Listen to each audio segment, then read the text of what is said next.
Boa tarde a todos. Vamos à nossa palestra da sessão de saúde, sexta-feira, da Casa de Fabiano, agradecendo a Deus pela oportunidade, pedindo a bênção de Jesus, como sempre.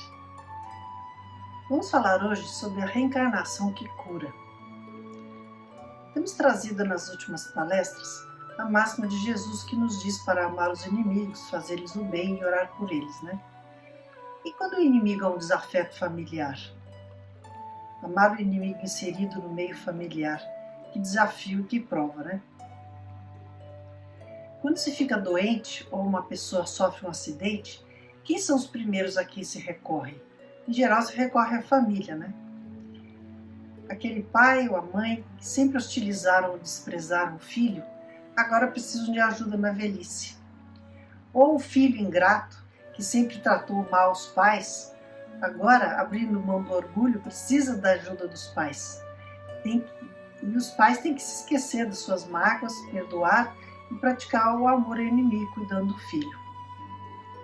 Tudo muito complicado, né? Muito difícil cuidar desse familiar que personifica o inimigo. Assim fica clara a necessidade de nos esforçarmos para conviver bem com os nossos familiares, e não foi à toa que Deus nos colocou todos juntos, né? Valem aqui, como sempre, as palavras de Jesus. Conserta-se sem demora com o teu adversário, enquanto estás a caminho com ele, para que não suceda que sejas mandado para a cadeia. Em verdade te digo que não sairás de lá enquanto não pagares o último ceitil.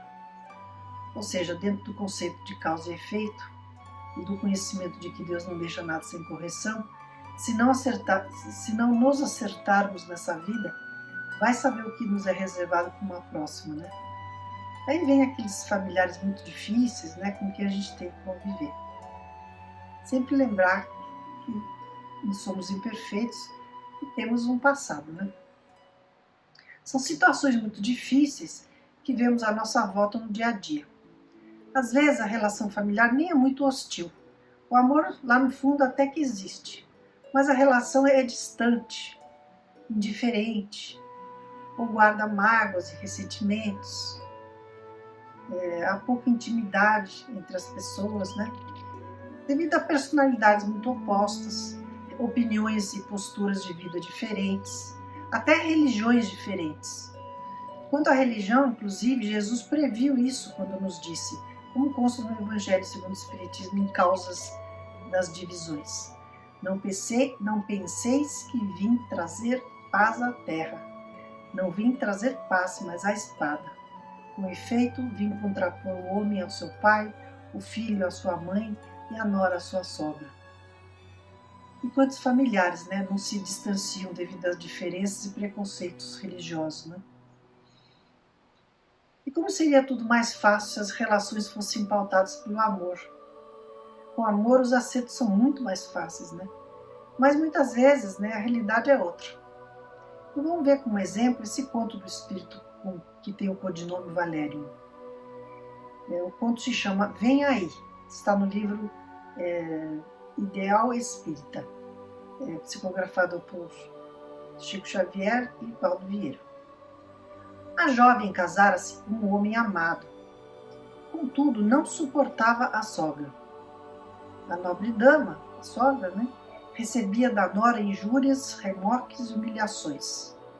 Não podia acariciar o filho sob pena de ver-se repentinamente insultada. Não conseguia trabalhar, coagida pelas críticas incessantes. Se tentava explicar-se, era interpretada por descortês. Se doente, era obrigada a sofrer pesado martírio para que o filho não sofresse mais que ela própria. Aproveitando-se de viagem longa do esposo, que se ausentara em serviço, a nora expulsou a velhinha numa noite de frio rude, e com tanto desconforto perambulou a infeliz que voltou à casa depois de 5 dias simplesmente para morrer. Anos rolaram entre as saudades do filho pela mãe e as queixas da esposa, que nunca se reconciliara com a sogra. Entretanto, chegou o dia em que a nora também desencarnou. E ao perguntar lá na espiritualidade, né, pela sogra, veio a saber, espantada, que a sogra estava em seu próprio lar, reencarnara-se desde muito tempo, e receber ali extremo carinho na posição de filha caçula, tendo ficado na terra como apoio afetivo do próprio pai. Então a sogra encarnou como filha, por quem tanto a mãe como o pai tinham muito carinho. Não vale o cultivo da aversão de qualquer natureza, porque todo o universo vive equilibrado na lei do amor. Quando você estiver a ponto de odiar alguém, não se esqueça de que a reencarnação vem aí. Como se vê, nem sempre o amar os inimigos é compreendido ou praticado, né? E a reencarnação então surge como uma forma de acerto dessas situações. Vejamos então o que o espírito Humberto de Campos, sob o codinome Irmão X, nos fala sobre os problemas entre as relações familiares e a reencarnação. O texto se chama No Reino Doméstico, está no livro Cartas e Crônicas, psicografado pelo Chico. Já terá refletido o amigo, eu vou resumir bem, tá, gente? Já terá refletido o amigo, porventura, na importância da compreensão generalizada com respeito à justiça que nos rege a vida e à fraternidade que nos cabe construir na terra? Reporta-se você ao amargo problema dos casamentos infelizes, como se o matrimônio fosse o único enigma na peregrinação humana. Mas se esquece de que a alma encarnada é surpreendida a cada passo por escuros labirintos na vida de associação familiar. Habitualmente, renascem juntos sob os elos da consanguinidade aqueles que ainda não acertaram as rodas do entendimento no carro da evolução.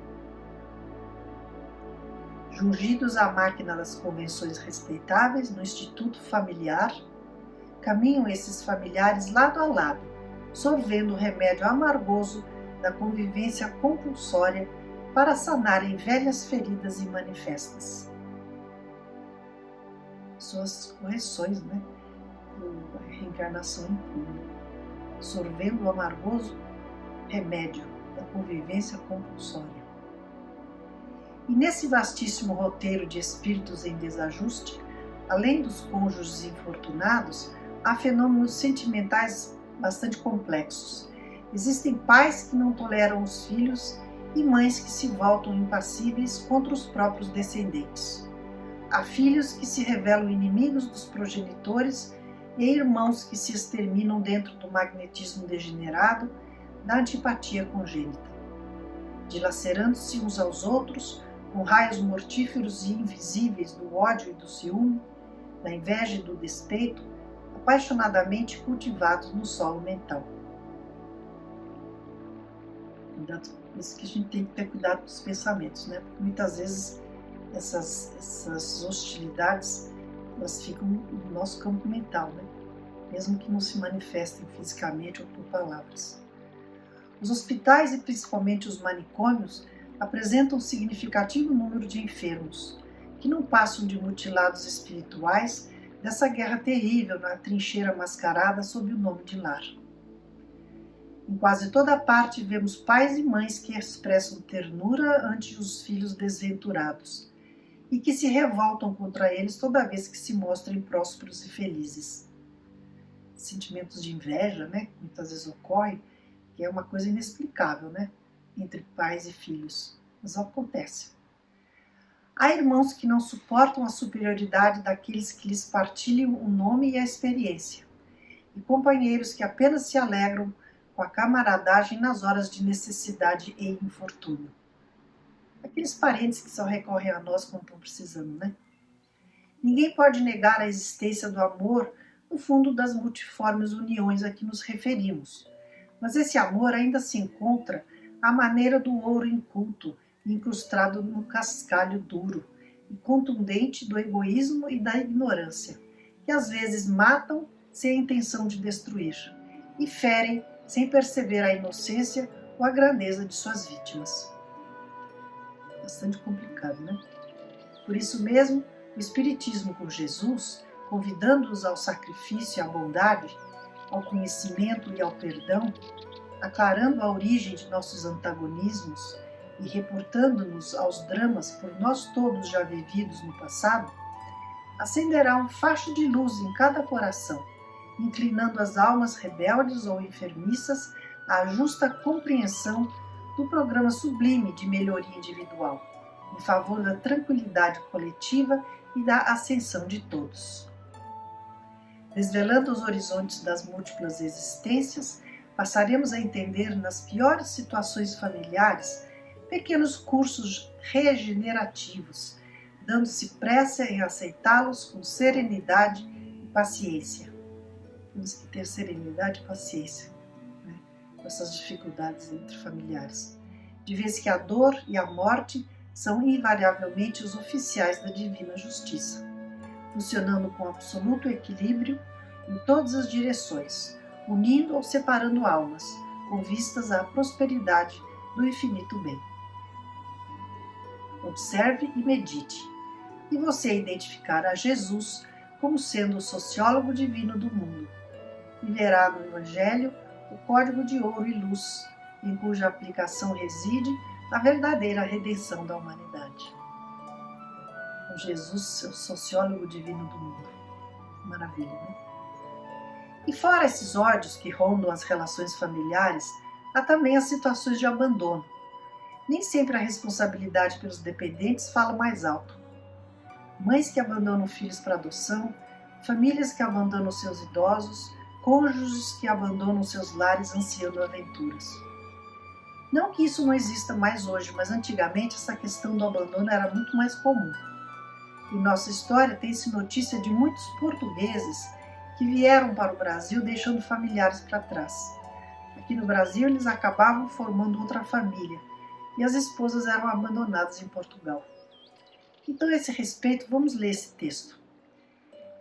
O primeiro título é A Filhinha Excepcional. Está no livro Chico Pede Licença. E o Chico nos diz: há algum tempo, numa das nossas reuniões, apareceu um amigo trazendo nos braços a filhinha excepcional. Declarou estar a caminho de São Paulo para tentar-lhe o tratamento. Veio com ela a nossa instituição a fim de orar em nossa companhia, solicitando para a pequenina o auxílio dos benfeitores espirituais. Comoveu-nos a todos o carinho e o cuidado do genitor com a filhinha que lhe choramingava nos braços, agitada e inconsciente.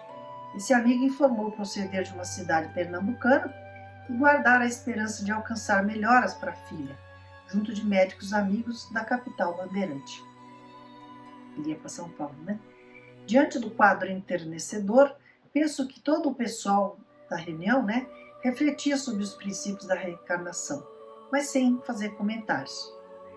E depois das explanações de nossos amigos presentes a respeito, o nosso caro Emmanuel escreveu alguns comentários sobre a reencarnação.